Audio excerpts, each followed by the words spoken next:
Thanks for watching County Report this week. I'm Susan Kennedy. We begin this week with the approval of a 6-year fiscal plan that reflects current fiscal projections and policy assumptions. The plan is a snapshot in time that limits expenditures and other uses of resources to annually available revenues. As Council President Roger Berliner tells us, fiscal projections are up for change during these tough economic times. Clearly, we have more obligations as a result of state legislation that shifted pensions to us, and our financial situation is still tenuous. Plus, we have a new state law with respect to maintenance of effort that really locks us in with respect to that, and it has ramifications for the rest of county government. So if you look at this particular moment in time, what it's telling us is if we meet all our other commitments, we will have to reduce our county budget by 5%. Below this year's level. So that's a sobering thought because we have so many needs, and to have reductions in county services it's going to be a hard thing to swallow. Now, as to whether or not the economy picks up, as to whether tax revenues increase, whether property tax values go up again, we'll just wait and see. But in this moment in time, it is a sobering report. County Executive Ike Leggett has transmitted a resolution to the council that would amend the county charter to authorize the development of a hiring program for individuals with disabilities. This charter amendment will allow the county to proactively address the high rates of unemployment and underemployment of disabled individuals. Lorna Virgili has more. Susan, the county executive says that it is a no-brainer and that it is about time that the county steps up and creates a program for hiring persons with disabilities. During a press event, the county executive stressed that it was about giving residents a voice on the matter, allowing voters to decide if the county could amend its charter in order to grant a hiring preference to persons with disabilities. This is an issue that is well overdue. And what we were simply asking was for us to have the right to ask the citizens of Montgomery County to give us the legal authority once and for all to do this. It is now up to County Council to approve the executive's resolution so that it appears on the November ballot. Council members Phil Andrews and Craig Rice are already on board, attesting that the measure would address the high rates of unemployment and underemployment of disabled individuals. We need to tap the talents that so many members of our community who have disabilities have. We have many wounded warriors who are coming back from Iraq and Afghanistan, or coming back from Afghanistan with serious injuries and lifetime issues in terms of disabilities, but who are fully able to do many positions that our citizens would benefit from. In Montgomery County, the labor force is of approximately 500,000 residents. Only 14,000 individuals with disabilities are actually employed. Providing employment also helps integrate this often invisible constituency into the fabric of our society. By becoming our co-workers, neighbors, and friends, the quality of their lives and the quality of the lives improve as we go together in a diverse and enriched society. If it is not on the ballot this year for the November elections, then it will have to wait until 2014. For County Report this week, I'm Lorna Virgili. In other news, the county's website has a new look. The new site has been redesigned with a fresh look, new and enhanced features, and easier to use navigation tools. The site was upgraded in response to users' requests for certain improvements. One of the things that we instituted here that'll be on every county page is a mega menu. And the mega menu provides, by various categories, residents and business and departments and online services, and MC301, access to more popular links that are more frequently used by our visitors. There was a big celebration at the Operations Center for MC311. County Executive Leggett joined staff to mark the second anniversary of the county's online and telephone information system. In mid-May, the center took its 1 millionth service request. We're going to try to transfer you directly to the office to see whether or not we can get some differences. Okay, well, we need your first name. As part of the celebration, Mr. Leggett answered several incoming calls. Since the Customer Service Center opened 2 years ago, call volume has averaged 40,000 per month, and the 311 web portal, mc311.com, has averaged 25,000 views per month. It's summertime and July 4th is right around the corner, and as much fun as these celebrations can be, it's good to be in the know about fireworks safety this 4th of July. Here's Captain John Feisner of the Montgomery County Fire Department. It is confusing to our community respective to the use of fireworks. And this is in part because jurisdictions around us have different requirements than Montgomery County, Maryland. But I want to be clear. The use of fireworks in Montgomery County is illegal. It is illegal to store, to sell, to discharge, to dispose in any way, shape, or form, any firework in this county. Here's some footage that shows some of the dangers of fireworks.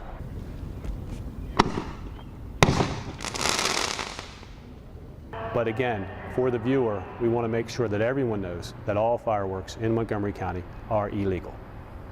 Every July 4th, the county sponsors a variety of fireworks displays throughout the county. We encourage our community to go visit one of those displays to ensure a safe and a compliant community event. Still to come on County Report this week, we'll tell you about a program that is feeding county kids even when school is out. And an update on the county's new traffic signal system. I'm Rockville 11's Bridget Breuer. Coming up next, we'll give you an update on the city's white-tailed deer management plan when County Report this week continues.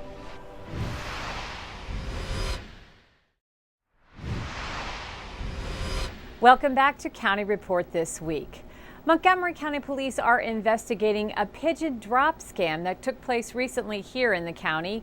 Lucille Bauer from the Office of Public Information for the Police Department is here to tell us more about it. Lucille, describe this crime for us. Thank you, Susan.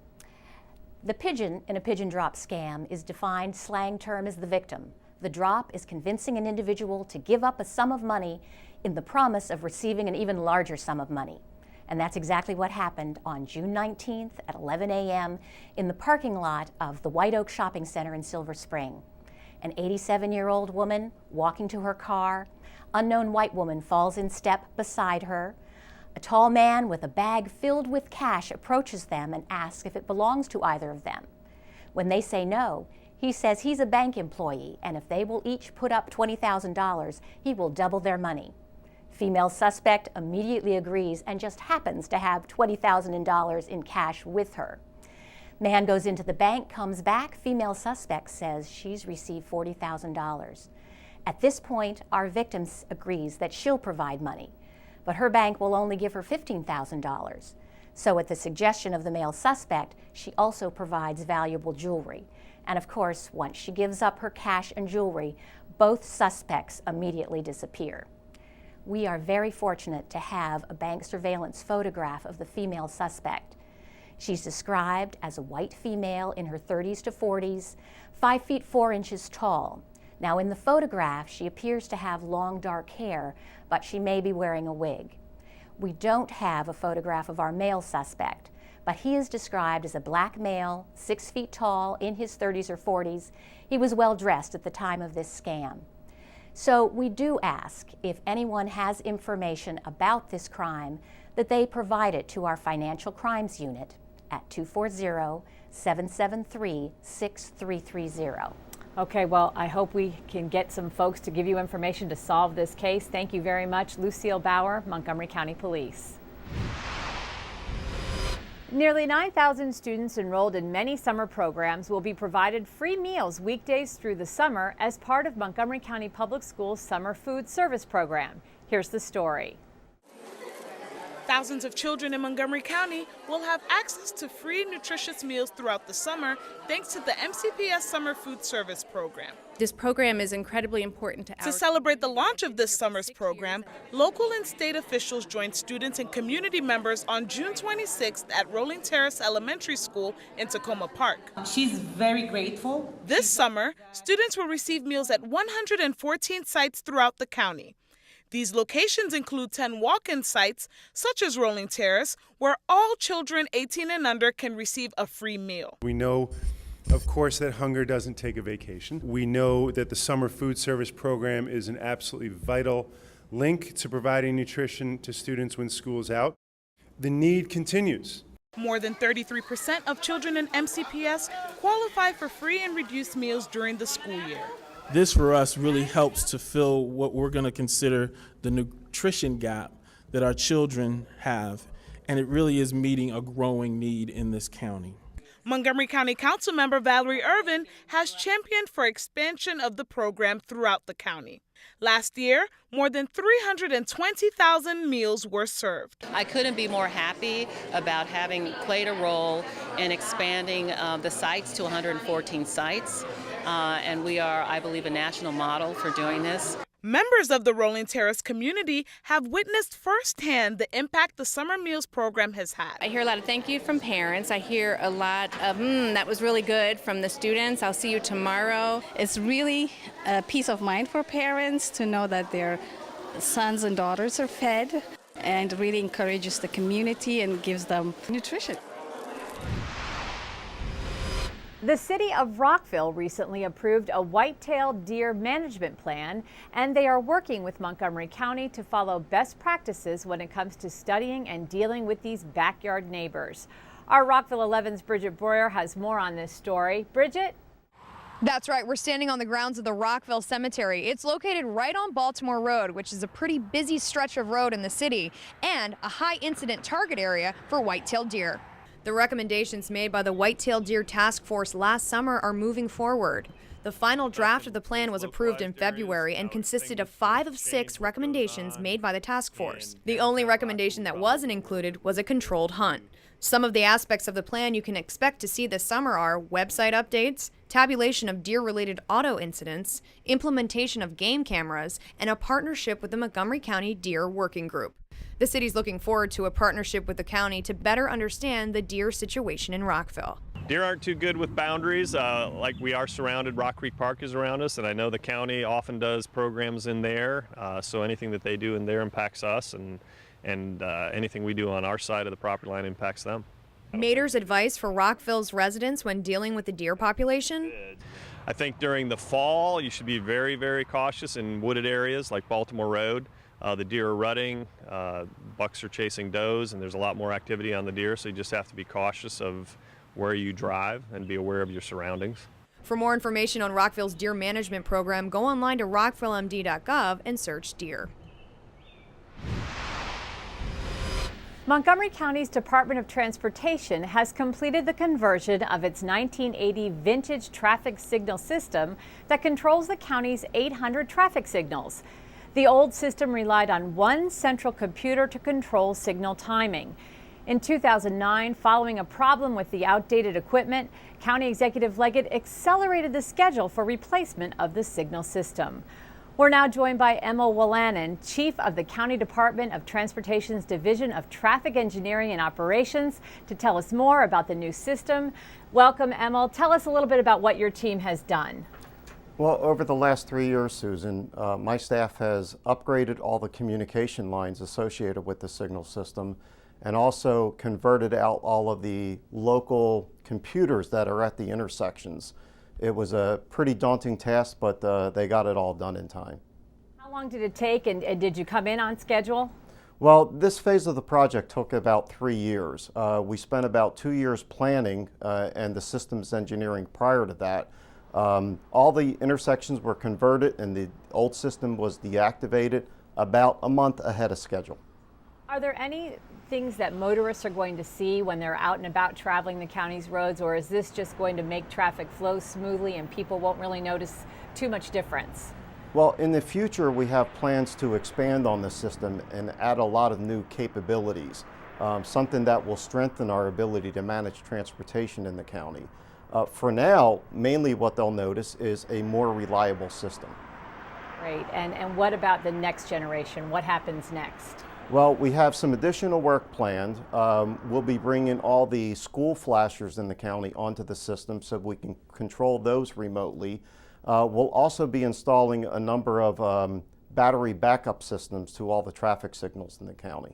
And this is a costly project. About how much in the end will this run when it's all said and done? Well, the total project is about $35 million. To date, we spent about $25 million just for the planning, engineering, and the conversion of the old system. Okay, very good. Great work. Thank you very much, Emma Wallinen, Montgomery County Department of Transportation. Thanks, Susan. Up next on County Report, a new photography exhibit at Montgomery College celebrates Montgomery County's diversity. And the story of how the rock band Journey found its lead singer comes to town when County Report this week continues.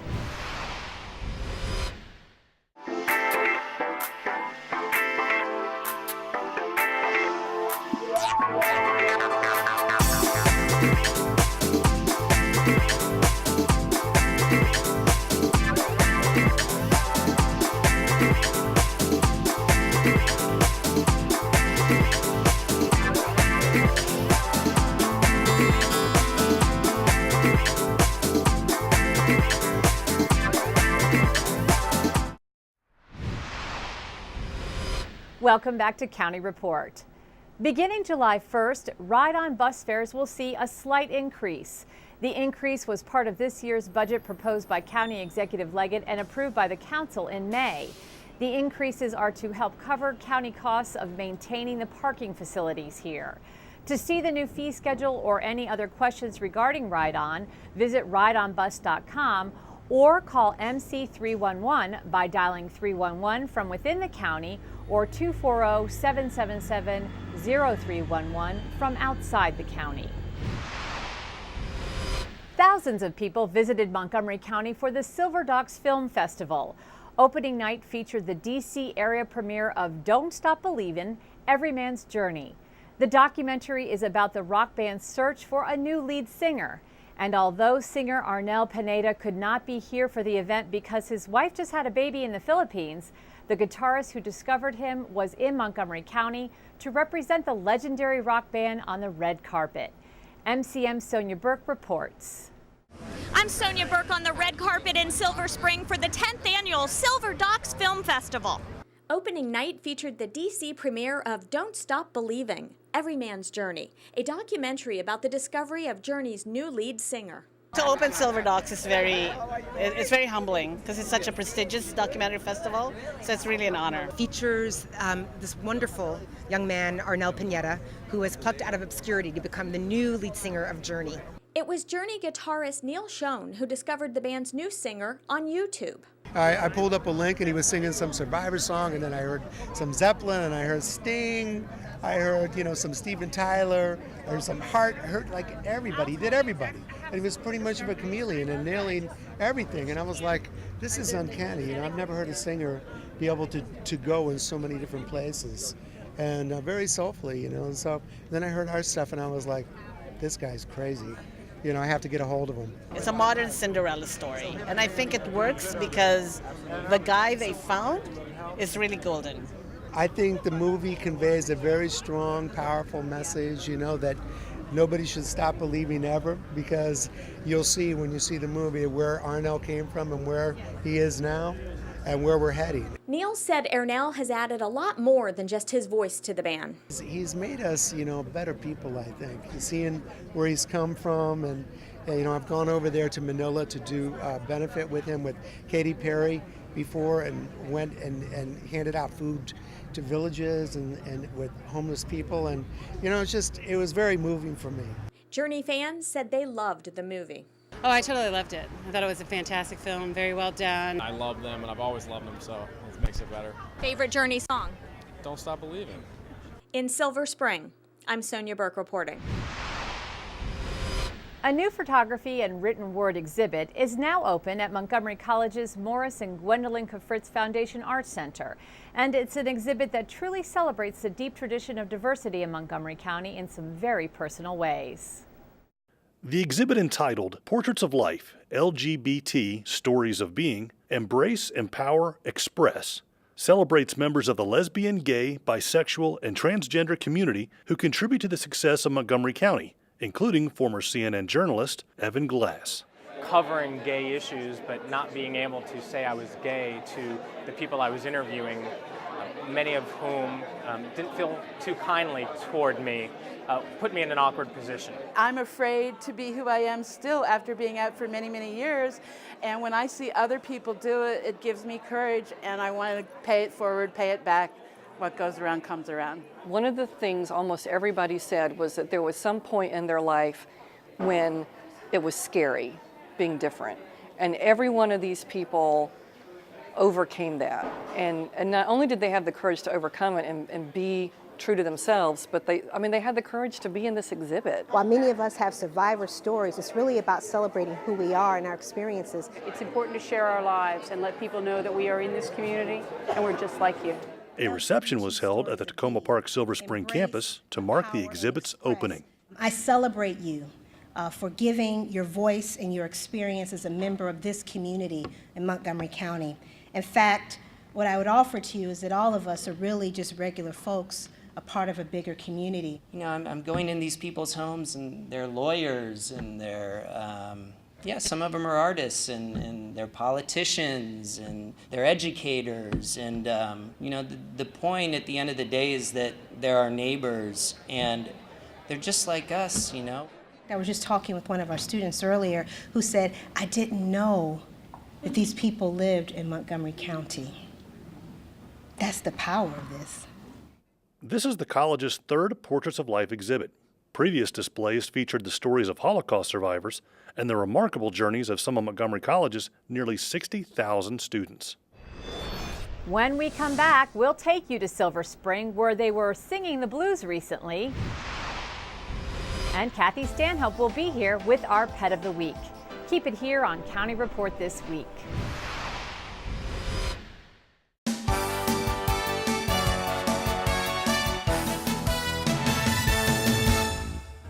Now's the time to register for Montgomery College's fall semester classes to get the classes you want when you want them. Choose from more than 130 majors and programs offered at our campus locations and online. You can register today at any of our 3 campuses or online. MC has earned the Workplace Excellence Seal of Approval, the Health and Wellness Trailblazer Award, and the Eco Leadership Award from the Alliance for Workplace Excellence, an organization that recognizes excellent places to work. MC is one of 18 organizations who won all 3 awards. Sign up for Montgomery College Alert today. Receive college closing, delay, and emergency information via text message and email. The service also sends important information about Montgomery County weather and traffic events. For more information about the endless possibilities at your community college, visit our website. Welcome back to County Report This Week. Thousands of people turned out for the Silver Spring Blues Festival in downtown Silver Spring. MCM Sonia Burke was there. For you are my thrill on Blueberry Hill. Sitting in a chair and strumming his guitar, Warner Williams kicked off the main event center stage. He loves country music. And the type of music that Warner plays is what they call Piedmont blues. So it's an older style of blues, and he doesn't need a lot of instrumentation. He can play it just with his guitar. Up next was the School of Rock, and then the uber-talented Nate Foley and FLLD. I was really pleased with the turnout, actually. It was really cool, like seeing people dancing and everything, and like everyone just listening.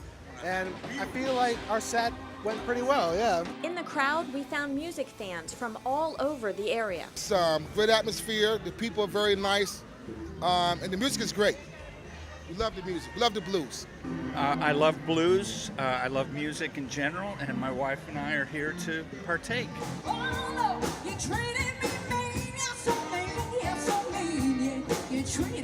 Blues when you sing it, especially if you have gone through those hard times, people understand it better because your soul sings it out, it cries out through your music. We got music going on in the background, so that's pretty cool.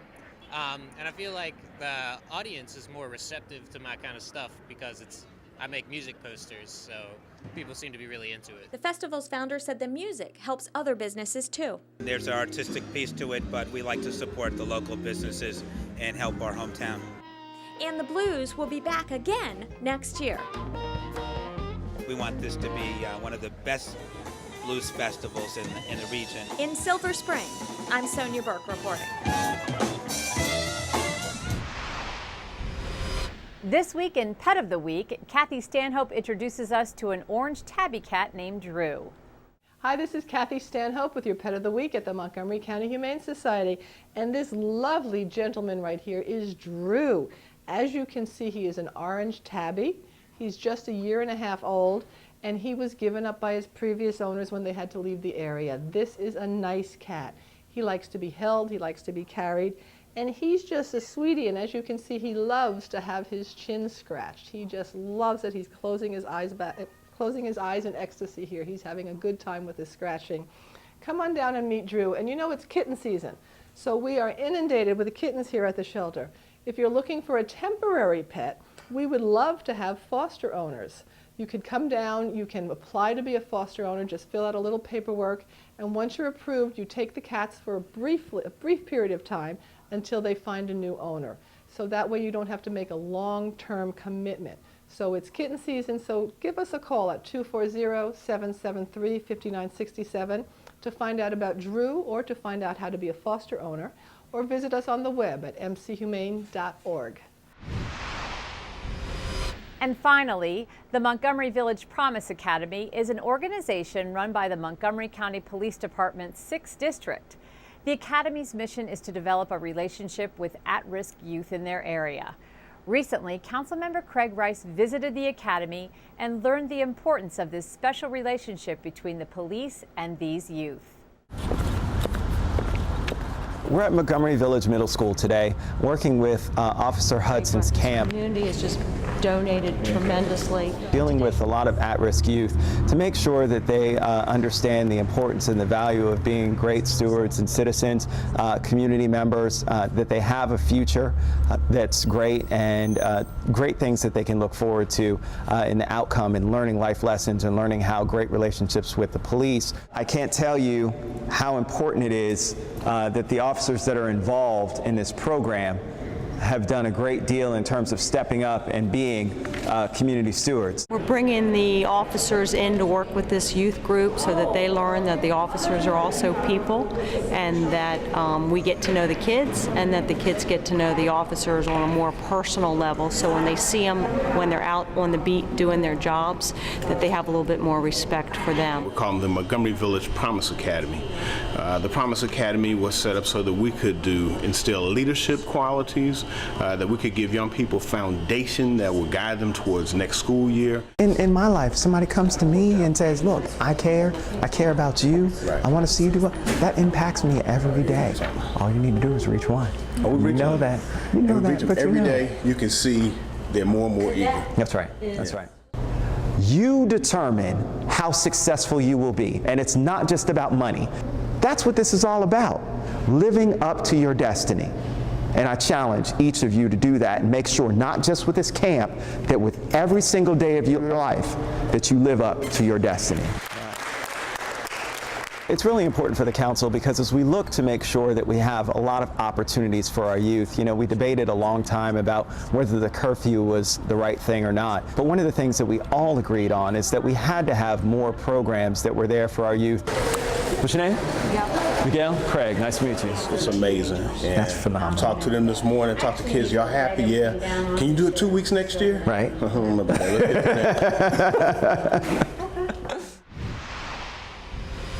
Well, that wraps up this edition of County Report This Week.